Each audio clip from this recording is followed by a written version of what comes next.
Okay, this, first of all, I need to let you know I'm not a general contractor. I'm definitely not an electrical contractor. But this is how I went through putting my solar up. And so the first thing you're going to need is the California Solar Permitting Guidebook. This has everything in it you need. This is the first thing you're going to need and read. Go through it. Very helpful.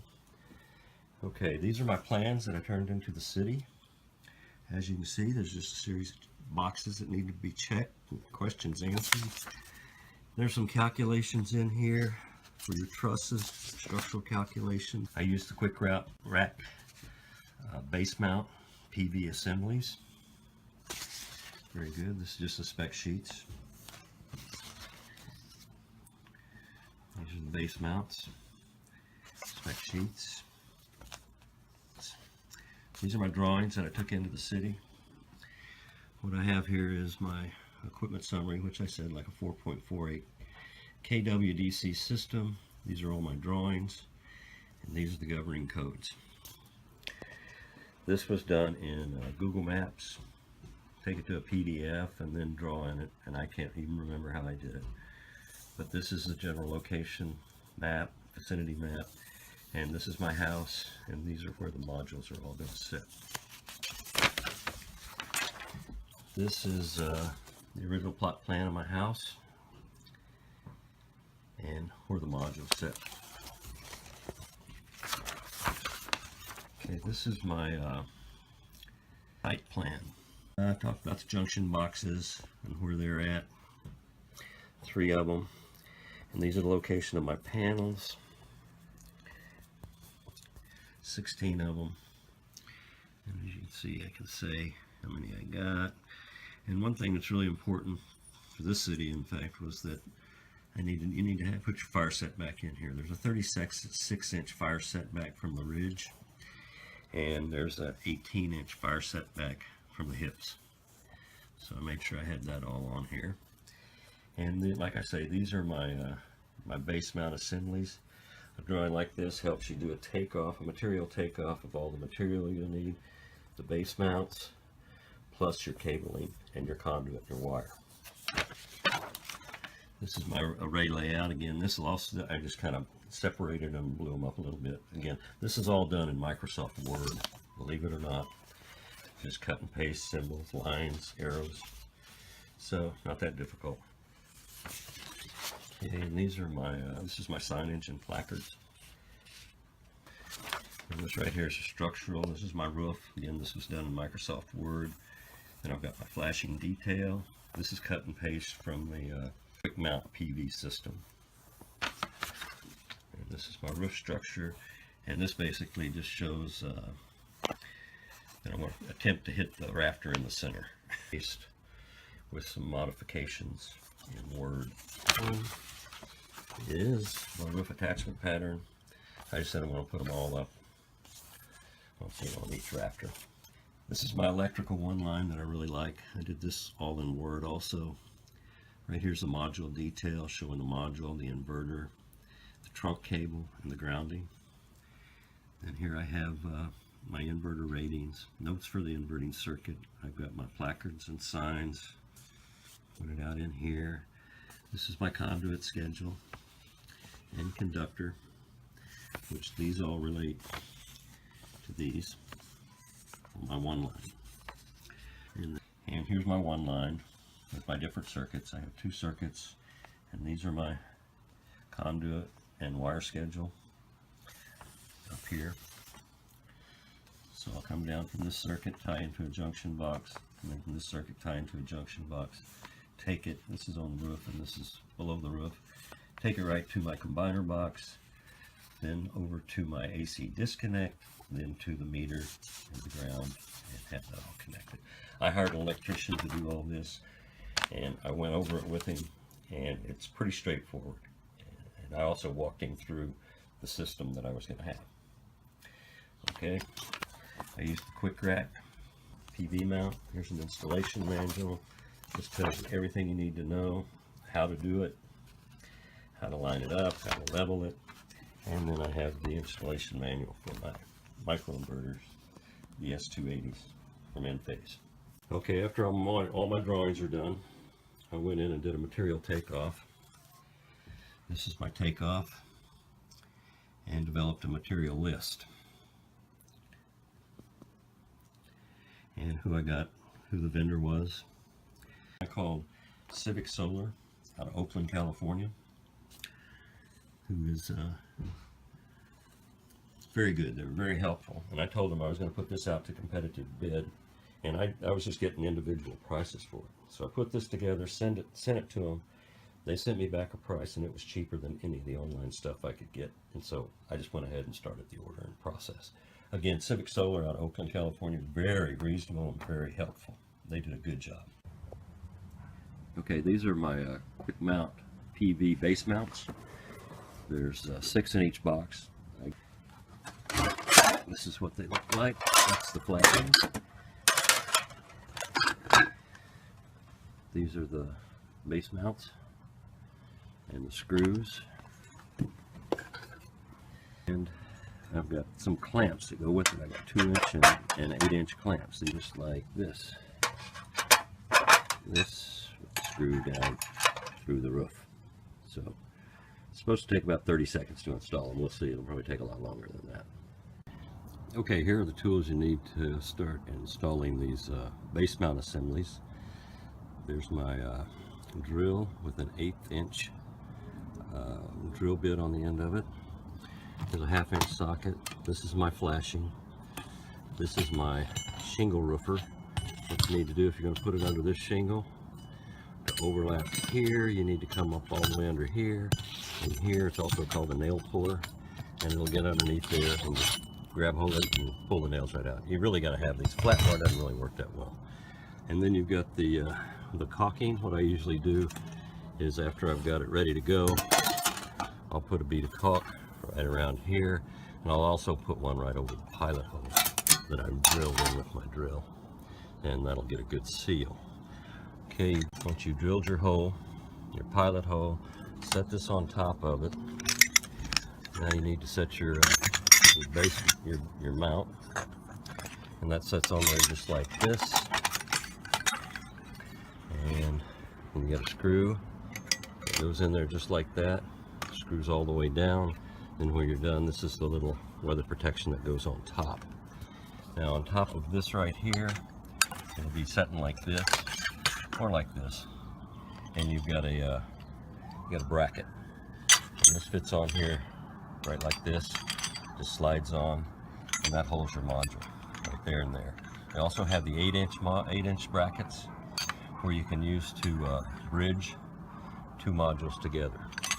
So that's all you need, and you can get started on the base mounts. Now one thing to remember about the base mounts and the flashing, this right here, it needs to be through the rafter. So you'll need to find your rafter and where it is. I'm not very good at it. You can do it by sound. Some people can do it by sound. I usually do it by just exploratory is what they call it, and hit and miss. So this has to be into the center of your rafter. These are this is the bracket that the microinverter sits on.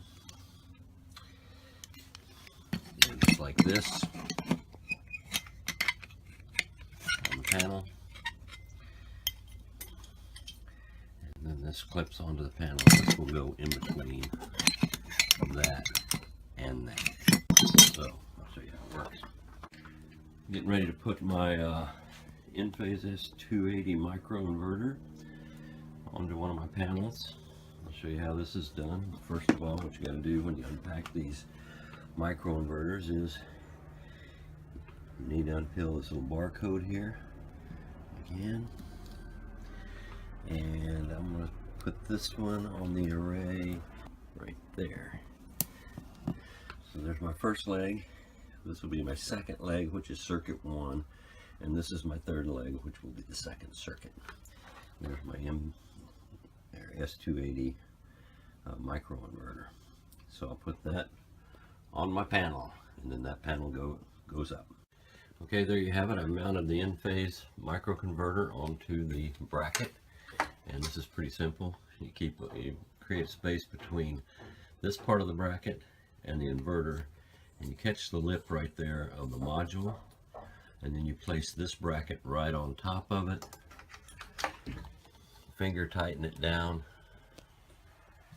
and then you tighten it down to 13 foot-pounds, which is where I have it right now. Not too difficult, just pretty straightforward. I've got all my roof mounts down. This is the second circuit. This is the lower roof. This is going to be the first leg. This is on the second story. Got all them down. And then stepping up the roof. First leg, the first circuit is right here.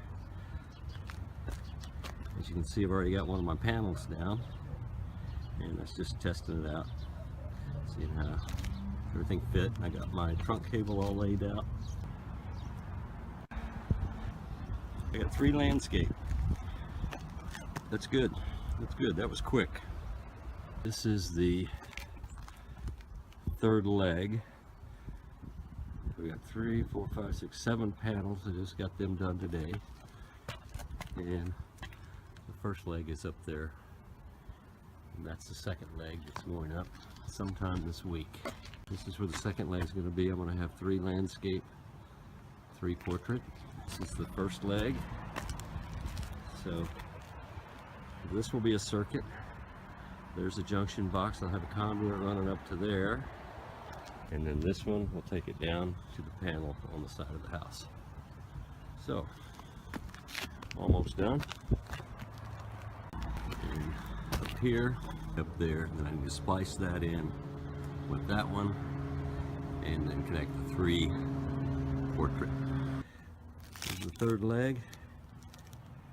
In a shadow. I got to get rid of that tree right there. My neighbor will be fine with that. I've got it covered with an opaque cover for my electrician so he doesn't get hurt. Got a little pathway for him to walk up here. This panel up here is going to go down here. So I don't have all my wire managed yet, but it's still not too bad. My electrician's coming in Monday. Today is Saturday. This is the first leg. Looks pretty good. I did all my wire management, nothing hanging on the roof. And then there's the ocean. Catalina in the background. So we got our first leg right here. We got the second leg going in right here. And then that's the third leg, which is the first circuit, which is covered. Electrician did. I'm opening up this little junction box here. This is to the third leg. And, we've got all our cables coming out of the trunk cable right here. We've connected those up and run them right through here and up through this conduit, up through the wall. I mean up on the wall, strapped, and the ground is free air and right up through the roof penetration. I don't know if you can see it, but here's the ground, and there's a ground lug under here that attaches to the frame. Now we'll go up and look at the main junction box where this one ends up. Okay, this is where the third leg comes up into the conduit penetration right here. Runs along here. These are wood blocks, pressure treated, and just keep the conduit off the roof. I've got my labels. These are every 10 foot or whenever the conduit changes directions. It's up here, so this third leg ties right into there. This is the first leg right here. My conduit box right there, and it looks just like the first one I just showed you. And it runs down around this way, up this way, right back to the main conduit box. This is what the main box looks like right here. It's got all the splices in it. Again, I've got my labels on all the junction boxes, and everything runs down. Again, here's the other ground coming from this one and coming from that third leg right there, and it loops around and comes right into the box. Okay, and then this goes down and run all the way down to that conduit penetration there, which goes down to the combiner box. Okay, let's go down and see what he did. Okay, my electrician's here. Who's going? There's the AC disconnect. The main panel. Got my combiner box. And run here into the disconnect. Conduit going up through the roof. There's the roof penetration.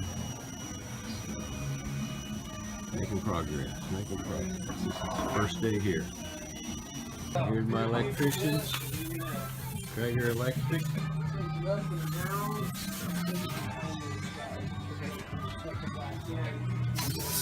Go to the far one right now.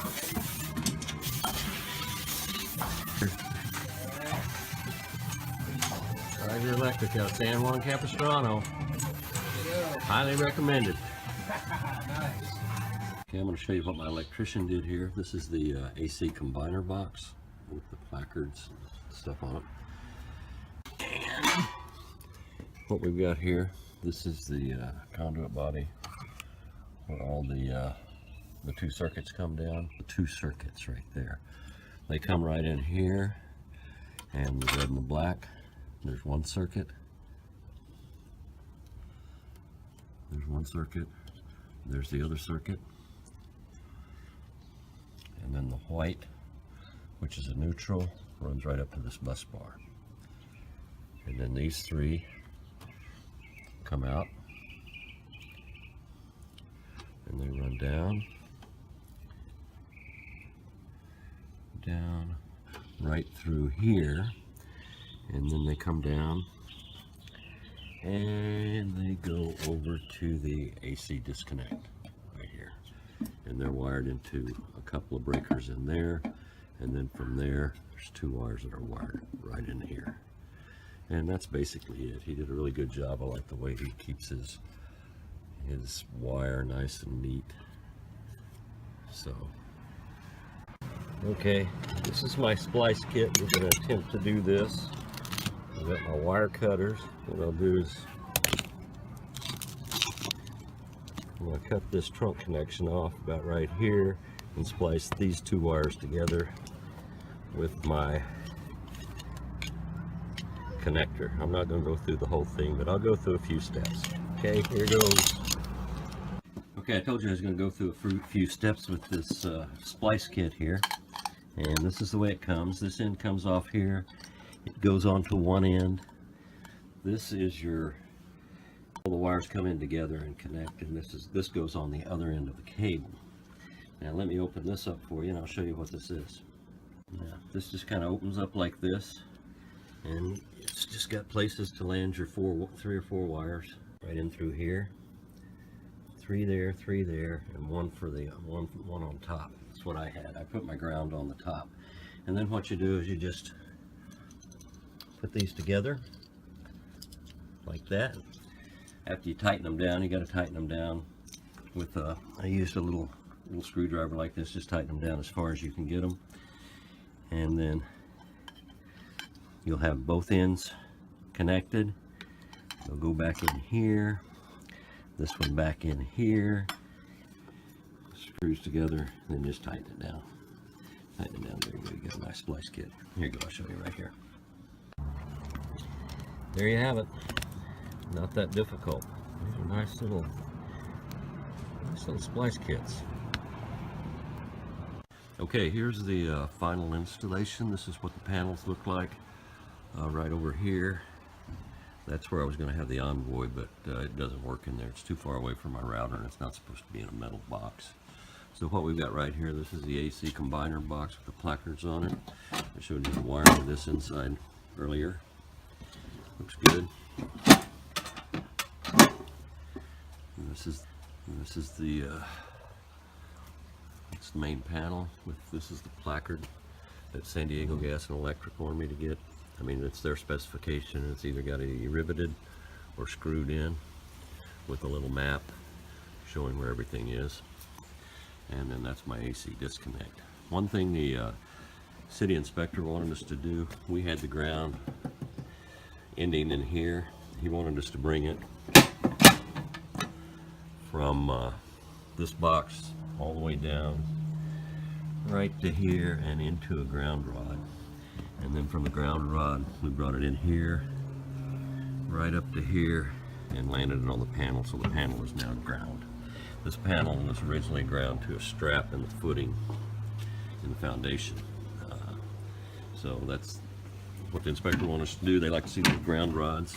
Another thing the inspector had us do was we had these two breakers up here, and he wanted us to move them from here down to here, as far away from the main breaker as we could get them.